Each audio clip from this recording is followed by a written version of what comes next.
누가복음 19장 28절에서 48절 말씀. 예수께서 이 말씀을 하시고 예루살렘을 향하여 앞서서 가시더라.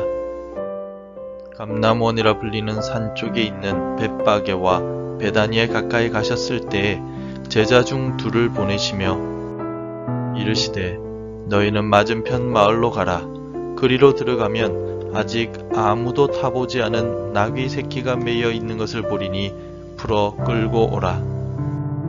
만일 누가 너희에게 어찌하여 푸느냐 묻거든 말하기를 주가 쓰시겠다 하라 하시매 보내심을 받은 자들이 가서 그 말씀하신 대로 만난지라.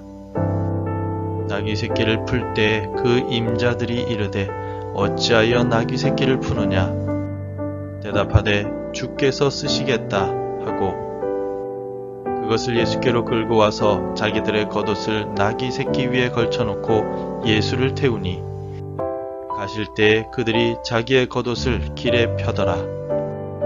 이미 감람산 내리막길에 가까이 오심에 제자의 온 무리가 자기들이 본 바 모든 능한 일로 인하여 기뻐하며 큰 소리로 하나님을 찬양하여 이르되 찬송하리로다. 주의 이름으로 오시는 왕이여 하늘에는 평화요 가장 높은 곳에는 영광이로다 하니 무리 중 어떤 바리새인들이 말하되 선생이여 당신의 제자들을 책망하소서 하거늘 대답하여 이르시되 내가 너희에게 말하노니 만일 이 사람들이 침묵하면 돌들이 소리 지르리라 하시니라. 가까이 오사 성을 보고 우시며 이르시되 너도 오늘 평화에 관한 일을 알았더라면 좋을 뻔하였거니와 지금 내 눈에 숨겨졌도다. 날이 이를지라 내 원수들이 토둔을 쌓고 너를 둘러 사면으로 가두고 또 너와 및 그 가운데 있는 내 자식들을 땅에 메어치며 돌 하나도 돌 위에 남기지 아니하리니 이는 내가 보살핌 받는 날을 알지 못함을 인함이니라 하시니라. 성전에 들어가사 장사하는 자들을 내쫓으시며 그들에게 이르시되 기록된 바 내 집은 기도하는 집이 되리라 하였거늘 너희는 강도의 소굴을 만들었도다 하시니라. 예수께서 날마다 성전에서 가르치시니 대제사장들과 서기관들과 백성의 지도자들이 그를 죽이려고 꾀하되 백성이 다 그에게 귀를 기울여 들으므로 어찌할 방도를 찾지 못하였더라. 최근 미얀마의 민주화 운동으로 인하여 슬픔에 잠긴 미얀마 사람들이 많아졌습니다. 특히 시위 가운데 목숨을 잃은 자녀들로 인하여 울음을 터뜨리고 슬퍼하는 부모들이 많습니다. 안타까운 현실 속에서 하나님께서 그 땅과 그 백성들에게 위로와 은혜 그리고 복음의 평안을 주시기를 기도합니다. 우리도 이들과 같이 눈물을 흘리고 아파할 때가 있습니다. 부모님들은 자녀가 아프면 대신 아파주고 싶어하며 눈물을 흘리고 연인이었던 남녀가 헤어질 때 눈물을 흘립니다. 또 다른 사람에게 배신을 당했을 때 억울함으로 인해 눈물을 흘리기도 합니다. 평생을 살아오면서 눈물 한 번 흘린 적 없다라고 말할 수 있는 사람은 아무도 없을 것입니다. 예루살렘 성을 향하여 가시던 주님은 어린 나귀를 타고 감람산을 넘어오시면서 많은 군중들의 환호를 받으시게 됩니다.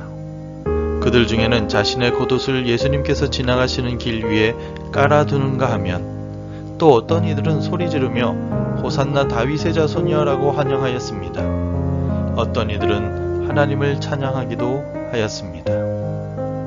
반면에 바리새인들 중에 일부는 사람들의 모습을 보면서 불쾌감을 나타내며 예수님께 따져 묻기도 하였습니다. 이런 과정 가운데 예수님께서는 감람산을 넘어오시면서 웅장한 예루살렘과 화려한 헤롯이 건축한 성전을 바라보시게 됩니다. 그리고 예수님께서는 우셨습니다. 본문의 41절에 가까이 오사 성을 보고 우시며 라고 기록되어 있습니다. 예루살렘을 바라보시면서 예수님께서는 안타까움과 슬픔과 분노를 느끼시며 우셨습니다.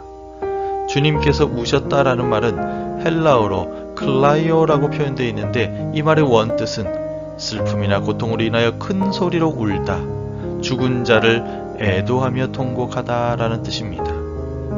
이러한 주님의 모습은 친구라고 부르셨던 나사로가 죽었을 때에도 볼 수 있습니다. 요한복음 11장 35절에서 예수께서 눈물을 흘리시더라 라고 기록되어 있습니다. 하지만 예루살렘 성을 바라보시면서 예수님은 더욱더 격렬하게 우셨습니다. 웅장하고 화려한 모습으로 서 있는 성전과 예루살렘 성을 보시며 마치 장례식장에서 통곡하듯이 예수님께서 우신 이유가 무엇일까요? 왜 주님은 큰 슬픔으로 우셨을까요? 그것은 앞으로 약 40년 뒤면 이 웅장한 예루살렘 성이 완전히 파괴될 것을 미리 아셨기 때문입니다.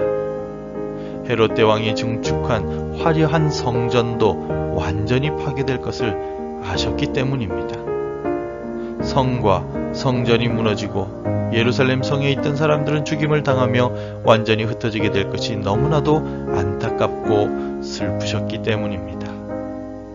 또한 하나님 나라의 복음을 전하심에도 불구하고 여전히 복음을 받아들이지 않고 예수님을 비난하는 예루살렘 사람들이 영적으로 멸망하게 될 것을 보시면서 안타까워하시며 분노와 함께 우셨습니다. 안타깝게도 우리 주님은 지금도 울고 계신 것 같습니다. 유대인들이 예수님께서 전하시는 복음을 거부하고 하나님의 성전에서 장사하며 성전을 더럽힌 것과 같이 오늘날 우리의 모습도 비슷하기 때문입니다. 복음을 듣고 알고 있는 우리가 복음대로 살지 못하고 있습니다. 사랑을 가르쳐 주신 주님의 말씀을 따라 서로 사랑하고 이해하고 용서해야 하는데 미워하고 분노하고 있습니다. 교회가 거룩한 곳이어야 하지만 교회 안에서 거래가 이루어지고 하나님의 영광을 가리우는 고집들이 난무하고 있습니다. 이러한 성도들의 삶을 보시고 교회를 보실 때 우리 주님은 울고 계십니다.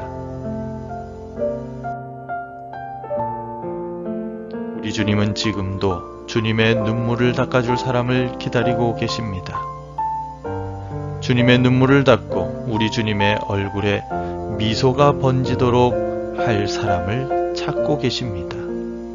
어떻게 하면 우리 주님의 눈물을 닦아드리고 주님의 얼굴에 기쁨이 넘치도록 해드릴 수 있을까요? 말씀을 회복하여 말씀대로 살아가는 성도, 죽어가는 영혼을 구원해내는 교회로서의 본분을 다할 때 우리는 주님의 눈물을 닦아줄 수 있을 것입니다. 오늘 내 삶이 말씀대로 살아가는 삶, 경건한 삶이 되길 바랍니다.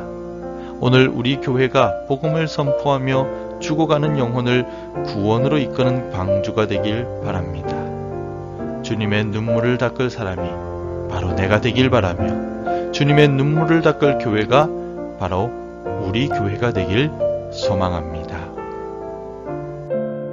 기도하겠습니다. 예루살렘 성을 보시고 슬퍼하시며 통곡하신 주님, 오늘 우리의 모습을 보실 때도 슬퍼하실 수밖에 없는 부분들이 너무나 많음을 고백합니다. 주님의 성도이지만 주님 뜻이 아닌 내 뜻대로 살아왔으며 우리 교회가 하나님의 영광을 나타내지 못한 부분들도 많습니다. 하지만 이제 다시 일어나 복음대로 살아가는 성도, 복음을 전하는 성도가 되어 주님의 눈물을 닦아드리겠습니다. 말씀대로 살겠습니다. 복음 전하며 살겠습니다. 우리 주님께서 도와주시고 인도하여 주옵소서. 예수님의 이름으로 기도드립니다. 아멘. 함께 기도해 주시기 바랍니다. 성도의 본분을 잃지 않고 말씀대로 살아가게 하소서. 우리 교회가 복음 전파의 사명을 감당하여 하나님의 기쁨이 되게 하소서. 우리 자녀들과 교육부 위에 복을 주셔서 교육부 예배가 활성화되게 하소서. 오늘도 말씀과 기도로 하루를 시작하시기를 바랍니다.